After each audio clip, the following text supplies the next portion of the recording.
MBBS in abroad. Apollo MedSkills 6 years of MBBS program will be completed in 35 lakhs only.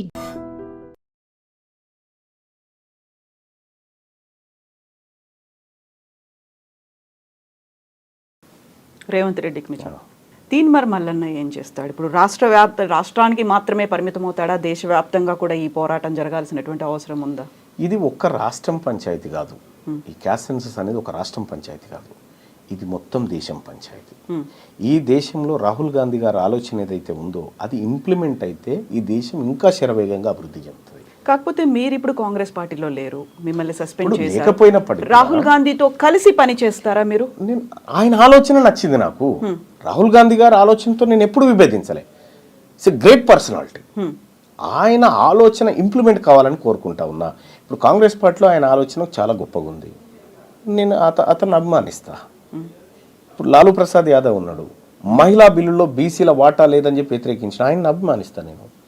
వీళ్ళిద్దరు వేరే వేరే party వాళ్ళు కావచ్చు, కానీ ఈ వర్గాల ప్రయోజనాన్ని కాంక్షించేటువంటి వ్యక్తులు ఏ పార్టీలో ఉన్నా మేము రెస్పెక్ట్ చేస్తాం. వాళ్ళతో కలిసి పనిచేస్తారు. ఎందుకు పనిచేస్తాం కదా. యాక్సెప్ట్ చేస్తారంటారా తీన్మార్ మల్లనని దేశవ్యాప్తంగా కాంగ్రెస్ పార్టీ అధిష్టానం? దేశవ్యాప్తం అని చెప్పట్లేదు, నేను దేశవ్యాప్తం అని చెప్పట్లేదు. నా పోరాటం ఈ తెలంగాణలో ఉన్నటువంటి బీసీలకు హక్కులు సాధించి పెట్టడం. ఇది జాతీయ స్థాయిలో అవసరం వచ్చినప్పుడు, ఇప్పుడు నేను ఢిల్లీకి పోతే ఆల్ ఇండియా ఓబీసీ ఎంపీస్ కానీ ఆల్ ఇండియా ఓబీసీ నాయకులం అందరం కూర్చొని మాట్లాడతాం అక్కడ. దేశవ్యాప్తంగా ఏం జరగాలి, మన పోరాటాలు ఎట్లుండాలనేది నా వర్గం నుంచి నేను పోయి మాట్లాడతాను అక్కడ. సో ఆ సందర్భంలో చాలామంది డిఎంకే వాళ్ళు కలుస్తారు, ఆర్జేడీ వాళ్ళు కలుస్తారు, ఎస్పీ వాళ్ళు కలుస్తారు, చాలామంది ఎంపీలు కలుస్తూ ఉంటారు. సో అక్కడ దేశవ్యాప్తంగా జరగాల్సినటువంటి అంశాల గురించి చర్చిస్తాం. కానీ అల్టిమేట్గా నేను ప్రారంభించినటువంటి ఈ పోరాటం ఏదైతే ఉందో ఇక్కడ ఈ వర్గాలకు మంచి చేయడం కోసం అక్కడ దేశవ్యాప్తంగా జరిగేటువంటి అంశాలను కూడా సరిచూసుకొని ముందుకు పోతాం. ఇక్కడ ఎవరెవరిని మీరు కలుపుకొని పోతారు? ఎవరితో కలిసిపోతారు మీరు? ఇక్కడ బీసీల శ్రేయస్సు కోరేటువంటి ప్రతి ఒక్కరితో కలిసిపోతాం. బీసీల్లో ఉన్నటువంటి ప్రతి నాయకుడితో, బీసీలో ఉన్నటువంటి ప్రతి సంఘంతో, ప్రతి ప్రొఫెసర్తో, ప్రతి ఉద్యమకారుడితో, అందరితో కలిసి ఈ ఉద్యమంలో ముందుకు తీసుకుపోతాం. ఎవరెవరి దగ్గర నుంచి రెస్పాన్స్ ఎలా వచ్చింది? కుల సంఘాల నుంచి విపరీతమైన రెస్పాన్స్. ఎక్కడికి పోయినా ఈసారి నవర్ నెవర్ అనేటువంటి విధంగా ఇవాళ బీసీ ప్రజల్లో వచ్చినటువంటి చైతన్యం అంతా ఇంత కాదు, చాలా విపరీతమైన చైతన్యం వచ్చింది. ఆ చైతన్యం మరో మలిదశ బీసీ ఉద్యమంగా మారబోతుంది. బీసీలు రాజ్యాధికారాన్ని అందుకోబోతున్నారు. మిమ్మల్ని సస్పెండ్ చేసిన అదే రోజు విహెచ్ ఇంట్లో ఆ కులానికి సంబంధించినటువంటి లీడర్లందరూ సమావేశం అవుతే ఆ వివరాలు అధిష్టానానికి తెలిసిన తర్వాత ఆయన్ని అడిగిన పరిస్థితి ఉంది. ఎంతమంది ఇలా పార్టీలకు అతీతంగా మీతో కలిసి వస్తారని మీరు అనుకుంటున్నారు? పార్టీలు అనేటి 2028 వరకు మీరు చూడండి, పార్టీల పెత్తనం తగ్గి ప్రజల పెత్తనం పెరుగుతుంది. ఈ పార్టీలైనా ఏడికి పోవాలి? బీఫామ్ తీసుకొని మళ్ళీ ప్రజల దగ్గరికి కదా రావాల్సింది. వీళ్ళందరూ కోరిక వేరే విధంగా ఉంటే నువ్వు బీఫామ్ తెచ్చుకొని ఏం చేస్తావు?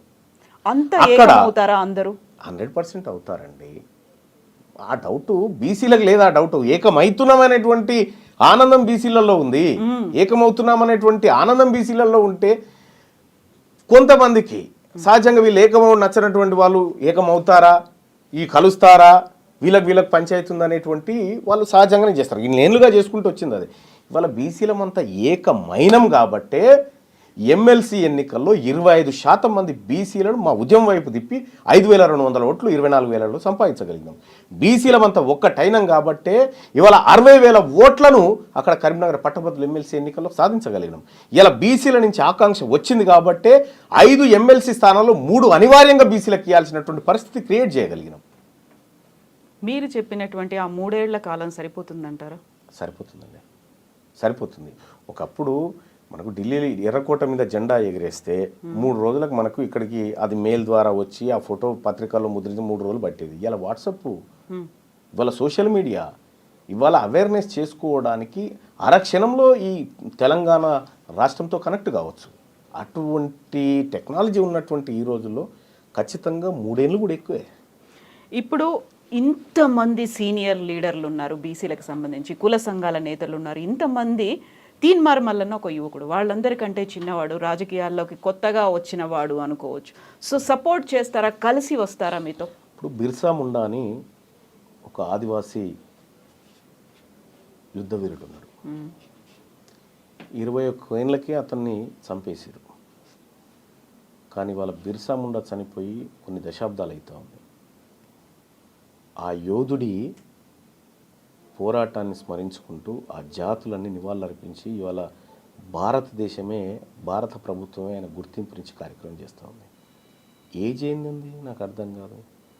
నువ్వు మంచి చేయడానికి ఏజ్ కాదు కావాల్సింది, మంచి చేయడానికి సంకల్పం కావాలి, మంచి చేయడానికి నీకు ఆలోచన కావాలా. ఏజ్తో సంబంధం లేదండి. వాళ్ళ దీవెనలన్నీ ఉన్నాయా మీకు? 100%. వాళ్ళంతా మా పెద్దవాళ్ళు. మా జాతుల కోసం వివిధ స్థాయిలో పోరాటం చేసినటువంటి బీసీ నాయకత్వం అంతా ఉంది. వాళ్ళందరి ఆశీస్సులు ఉన్నాయి. వాళ్ళందరి ప్రేమ అభిమానాల వల్లనే వాళ్ళ ఆలోచన మేరకే ముందుకు పోతా ఉన్నాం మేమంతా. కాకపోతే ఇప్పటిదాకా ఈ బీసీ కుల సంఘ నేతలు కావచ్చు, నాయకులు కావచ్చు, అక్కడక్కడ కనిపిస్తున్నారు. డిఫరెంట్ పార్టీలో ఉన్నారు, లేకుంటే విడిగా ఉన్నారు, పోరాటాలు చేస్తున్నారు. ఐక్యంగా పోరాటం అంటే ఇప్పుడు బీసీ శంకరావమో ఎక్కడో మన పరేడ్ గ్రౌండ్స్లోనో, నాంపల్లి ఎగ్జిబిషన్ గ్రౌండ్స్లోనో ఎక్కడో మాత్రం జరిగేది తప్ప ఒక ఏకంగా అయ్యి ఉద్యమంగా ఒక పోరాట రూపంగా ముందుకెళ్ళింది ఇప్పటిదాకా కనిపించలేదు కదా అంత తీవ్ర స్థాయిలో. ఇప్పుడు కనిపిస్తుంది కదా. ఇప్పుడు గ్రామీణ స్థాయిలో ఒక నలుగురు కూర్చొని ఒక చర్చ పెట్టుకుంటున్నారంటే బీసీల గురించి మాట్లాడుకుంటా ఉన్నారు. ఏమీ లేదండి. ఉద్యమం అంటే ఎక్కువ మంది ప్రజలు ఒక అంశం పైన ఎక్కువ చోట్ల మాట్లాడుకోవడమే ఉద్యమం. ఈ ఉద్యమానికి నేను ఇస్తున్నటువంటి నిర్వచనం ఇది. ఒకే అంశం పైన ఎక్కువ మంది ప్రజలు ఎక్కువ చోట్ల మాట్లాడుకోవడమే ఉద్యమము. అది జరుగుతుంది ఇవాళ. అది జరుగుతుంది. అది గుర్తించినాయి కాబట్టే ఇలా బీఆర్ఎస్ పార్టీ బీసీ ఆయనకి ఎమ్మెల్సీ ఇవ్వాల్సి వచ్చింది, కాంగ్రెస్ పార్టీ బీసీ ఆయనకి ఎమ్మెల్సీ బీసీ మహిళకి ఇవ్వాల్సి వచ్చింది, అటు సిపిఐ పార్టీ బీసీ ఆమెకి ఇవ్వాల్సిన బీసీ క్యాండిడేట్కి ఇవ్వాల్సి వచ్చింది, ఇటు బీజేపీ పార్టీ మల్క కుమరే బీసీకి బీఫామ్ ఇవ్వాల్సి వచ్చింది. ఇదంతా జరుగుతుంది కాబట్టే ఇస్తా ఉన్నారు. ఇది జరగకపోతే వాళ్ళు ఎందుకు ఇస్తా ఉండే? సో ఇప్పుడు ఈ ఉద్యమాన్ని తీసుకొచ్చి ఒక అడుగు ముందుకు పడింది అనుకున్నప్పుడు కాంగ్రెస్ పార్టీ ఇచ్చినటువంటి లేటెస్ట్గా ఎమ్మెల్సీ అభ్యర్థుల ప్రకటన ఎట్లా అనిపిస్తుంది? స్వాగతిస్తున్నాం. పొరపాట్లు సరిదిద్దుకుంటున్నారు, స్వాగతిస్తున్నాం. ఒక్క నల్గొండకు సంబంధించి 5 ఎమ్మెల్సీలు అనౌన్స్ చేస్తే 4 నల్గొండ వాళ్లే ఉన్నారు. మీది నల్గొండే? మాది నల్గొండే. కానీ ఇదే ఉమ్మడి నల్గొండ జిల్లాలో 12 ఎమ్మెల్యే స్థానాలుంటే 12లలో 8 మంది రెడ్లు తీసుకున్నారు. మరి మీ యాంకర్స్ అందరు అడగాలి కదా, ఒక్క నల్గొండ నుంచి 8 మంది రెడ్లు ఎమ్మెల్యేలు ఉంటారా అని వాళ్ళని అడిగినప్పుడు బాగుంటుండే. ఇవాళ ఈ నల్గొండ జిల్లా బిడ్డలకు, పోరాటం చేసినటువంటి బిడ్డలకు కొంత అవకాశాలు దొరుకుతున్నప్పుడు కొద్దిగా స్వాగతించాలి అందరూ కూడా. సో గతంలో ఇలాంటి పోరాటాలు నల్గొండకి సంబంధించి అద్దంకి దయాకర్ కూడా చేసిండ్రు. ఆ తర్వాత చాలా కాలం ఆయన ఎదురు చూసిండు. ప్రతిసారి నిరాశే, ఆయన ఒక్కోసారి ఏడ్చినటువంటి సంఘటనలు కూడా ఉన్నాయి. ఇప్పుడు అల్టిమేట్గా ఆయనకు అభ్యర్థిగా అనౌన్స్ చేసింది. హ్యాపీ ఫీల్ అవుతున్నారా? సాటిస్ఫైడ్? సంతోషం. తోటి ఉద్యమకారుడు, పేదవాళ్ళ మంచి కోరుకునేటువంటి బిడ్డ అద్దంకి దయాకర్. ఆయనకి ఇవ్వడం మంచిది. ఇంకో డిమాండ్ కూడా ఐటమ్స్ చేస్తూ ఉన్నా. మా బిడ్డ, మా వర్గాల బిడ్డ విజయశాంతికి ఎమ్మెల్సీయే కాదు మంత్రివర్గంలో తీసుకొని హోమ్ మినిస్టర్ ఇస్తే కూడా మాకు మంచిది.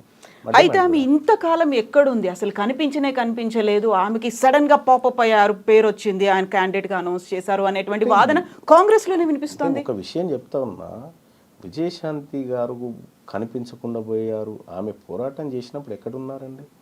ఆమె తల్లి తెలంగాణ పార్టీ పెట్టి తెలంగాణ కోసం ఉద్యమాన్ని నిర్మించాలనుకుంది. ఆ తర్వాత తన పార్టీ పోయినా పర్వాలేదు, రాష్ట్రం వస్తే చాలని చెప్పి ఆ పార్టీని తీసుకుపోయి టీఆర్ఎస్ పార్టీలో విలీనం చేసి ఎంపీగా గెలిచి పార్లమెంట్లో మహిళా సింహం లెక్క నిలబడి బిల్లు పాస్ చేయించినటువంటి బిడ్డ విజయశాంతి. అవన్నీ గుర్తుకు రావా? ఆమె ఏం చేసిందంటే ముఖ్యమంత్రి కావడానికి అర్హత ఉన్నటువంటి బిడ్డ ఆమె. తెలంగాణ రాష్ట్రానికి ముఖ్యమంత్రి కావడానికి అర్హతలున్న బిడ్డ విజయశాంతి. అయితే ఇంతకాలం ఎందుకు కనిపించలేదు? అంటీ ముట్టనట్టుగా ఉన్నారు, పార్టీ వ్యవహారాలు, లేకపోతే అస్త్ర సన్యాసం చేశారేమో అనేటువంటి ఒక డౌట్ కూడా వచ్చింది. నెవర్. ఆమె త్యాగం చేసింది. మెదక్ ఎంపీ సీటును అడిగింది. అధిష్టానం ఆమెను ఒప్పించి ఆమెను క్యాంపెయినింగ్కు దింపి ఆమె సేవలను అధిష్టానం తీసుకుంది. ఆ సమయంలో మీకు ఎమ్మెల్సీ ఇస్తాం అని చెప్పి ఆమె చెప్పడంతో ఆమె క్యాంపెయినింగ్ చేసి ఆమె ప్రయత్నం ఆమె చేసి ఇవాళ ఎమ్మెల్సీ తీసుకుంటుంది. ఎమ్మెల్సీ మాత్రమే కాదు, మేము మా జాతుల బిడ్డ కాబట్టి చెప్తా ఉన్నాం, ముఖ్యమంత్రి పదవికి అర్హురాలు. మినిమం మంత్రి పదవి అన్న ఇప్పుడు ఆమెకి ఇవ్వాలి. సో ఎందుకని చేయలేకపోయారని మీరు అనుకుంటున్నారు? ఏమని? ముఖ్యమంత్రి పదవికి అర్హురాలు, కనీసం మంత్రి అయినా చేయండి అంటే ఎందుకు జరగలేదు? ఎవరు చేస్తారని అనుకుంటాం. ఇప్పుడే ఆమె ఇంకా ఎమ్మెల్సీ కూడా 1.5 year గ్యాప్ వచ్చింది. తన ఎంపీ అడిగినప్పుడు ఎంపీ ఇవ్వలేదు, ఆ తర్వాత కొంచెం దూరం అయ్యారు. దూరం ఏం కాలేదు. ఆమె ఇప్పుడు రాహుల్ గాంధీ కుటుంబానికి లాయల్గానే ఉంది. ఒరిజినల్గా రాహుల్ గాంధీ కుటుంబాన్ని, సోనియా గాంధీ గారిని బాగా గౌరవిస్తుంది. ఆమె గౌరవించేటువంటి బిడ్డ. వాళ్ళ ఆదేశాల మేరకు ఆమె స్తబ్దుగా ఉండొచ్చు. ఇప్పుడు అందరూ కలిసి రావాలి అనుకున్నప్పుడు పార్టీలు ఏం చేస్తున్నాయి, బీఆర్ఎస్ పార్టీ చిత్తశుద్ధి ఏంటి బీసీకి సంబంధించి అనుకున్నప్పుడు అక్కడ అందరూ కలిసి కూర్చొని మాట్లాడుకోవడం, కుల సంఘాల పెద్దలను పిలవడం అనేది వెరీ ఫస్ట్ పర్సన్ కవిత పిలిచారు. తనకు కావాల్సినటువంటి డీటెయిల్స్ అన్ని కులగణనకి సంబంధించి ఇచ్చారు. మీరు అడుగుతున్నారు ఎవరేం చేశారు అనేది. ఇప్పటిదాకా కులగణనకు సంబంధించి రౌండ్ టేబుల్ అయ్యా, మెమరాండం ఇచ్చారు, ఆ తర్వాత ఏం జరగాలి అనే దాని మీద కంటిన్యూస్గా ఫాలోఅప్లు అవుతున్నాయి, ప్రెస్ మీట్లు పెడుతున్నారు. అండ్ బీఆర్ఎస్లో కూడా అలాంటి ఒక కదలిక అనేది ముందుకు వచ్చినట్టుంది. వాళ్ళు చిత్తశుద్ధి ఉంది వాళ్ళకి, వాళ్ళని కూడా మేము కలుపుకుపోతామంటారా మీరు? నేను ఒక మాట చెప్తున్నానండి. టీఆర్ఎస్ తెలంగాణ రాష్ట్ర సమితి అని ఉండే, దాన్ని మనం జాతీయ పార్టీగా బీఆర్ఎస్ అని చేసుకున్నాం, భారత రాష్ట్ర సమితి. ఒడిశాలో వింగ్ ఏర్పాటు చేసినాం, ఏపీలో వింగ్ ఏర్పాటు చేసినాం, అటు మహారాష్ట్ర పోయినాం. అక్కడ జాతీయ పార్టీ అధ్యక్షుడు కేసీఆర్ గారు కదా, తెలంగాణ రాష్ట్ర శాఖకు బీసీ అధ్యక్షుని చేయమని. ఇప్పుడు బీసీ వాదం డెవలప్ అయింది, బీసీలంతా ఉద్యమంలోకి దిగుతూ ఉన్నారు, బీసీలు వాటా కావాలంటా ఉన్నారు కాబట్టి బీసీ అంటున్నామేమో. కానీ నిజంగా చిత్తశుద్ధి ఉంటే మీ జాతీయ పార్టీకి రాష్ట్ర అధ్యక్షుడిని బీసీని పెట్టండి. సో తీర్మాన్ మల్లన్న బోల్డని డిమాండ్స్ చేస్తున్నారు. డిమాండ్ అది. ఇప్పుడు పర్టికులర్గా మనం తీర్మాన్ మల్లన్నకి సంబంధించి మాట్లాడుకుంటే పర్సనల్గా ఏ పార్టీలో చేరుతున్నారు, నిజంగా పార్టీ పెడతారా? తీర్మాన్ మల్లన్న వెనకాల ఎవరున్నారు, ఎవరిని కలుపుకొని మీరు ముందుకెళ్తున్నారు, ఎంతమంది మేధావులు మీతో ఉన్నారు?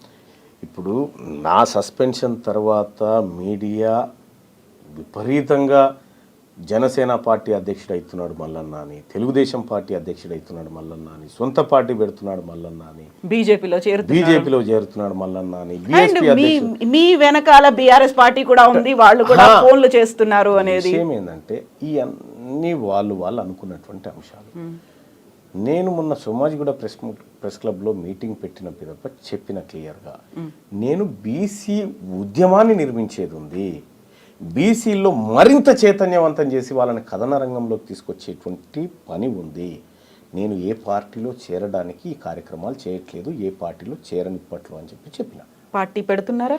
పార్టీ ఇప్పుడు కాంగ్రెస్ పార్టీ బీసీ ముఖ్యమంత్రిని చేస్తాను ముందుకొచ్చి, బీఆర్ఎస్ పార్టీ బీసీ ముఖ్యమంత్రి అని ముందుకొచ్చి, బీజేపీ పార్టీ బీసీ ముఖ్యమంత్రి అని ముందుకొచ్చి ఇక మేమే చేస్తున్నాం కదా అనేటువంటి మాట చెప్తే ఆలోచిస్తాం. లేదు మేము ఈ పార్టీలు ఉన్నది మమ్మల్ని సీఎం చేసుకోవడానికి, బీసీలారా మీ పార్టీ మీరు పెట్టుకోరని చెప్పి వీళ్ళు ఒక అనివార్యత క్రియేట్ చేస్తే అప్పుడు ఆలోచిస్తాం. సో ఇంత పెద్ద ఎత్తున ఉద్యమం 3 ఏళ్ల పాటు జరగాల్సినటువంటి పోరాటం అంతా చేయడానికి ఆర్థిక బలం, అంగబలం అనేది ఉండాలి. తీన్మార్ మల్లన్నకు ఉందా అదంతా? మీరు చేసే పని నిజాయితీ నీతితో కూడుకున్నదైతే అన్నీ వస్తాయి. ఈ ప్రజల నుంచి మద్దతుతో పాటు అన్నీ వస్తాయి. మీ పోరాటంలో నిజం, ధర్మం ఉంటే సహకరించే ప్రజలు లక్షలాది మంది ఉంటారు. నిజంగా ప్రస్తుతం ఉన్నటువంటి సమాజం దేనికి ప్రయారిటీ ఇస్తుంది? ఆర్థిక సంబంధాల చుట్టూ మాత్రమే తిరుగుతుంది. మళ్ళీ ఎన్నికలంగానే చాలా విరక్తి కలుగుతాను. మంచి అనిపిస్తుంది కదా, లేడీస్ కూడా ఛాలెంజింగ్ జాబ్స్ చేసినప్పుడు చాలా బాగుంటది. ట్రాఫిక్ అసిస్టెంట్స్ గా నియమించిన ట్రాన్స్జెండర్స్ అందరితో సాల్యూట్ చేయించుకుంటున్నారు. ఫుడ్ డెలివరీ ఇవ్వటానికి వెళ్ళినటువంటి డెలివరీ బాయ్ అనిల్ పై కళ్ళ ముందు పెళ్ళండి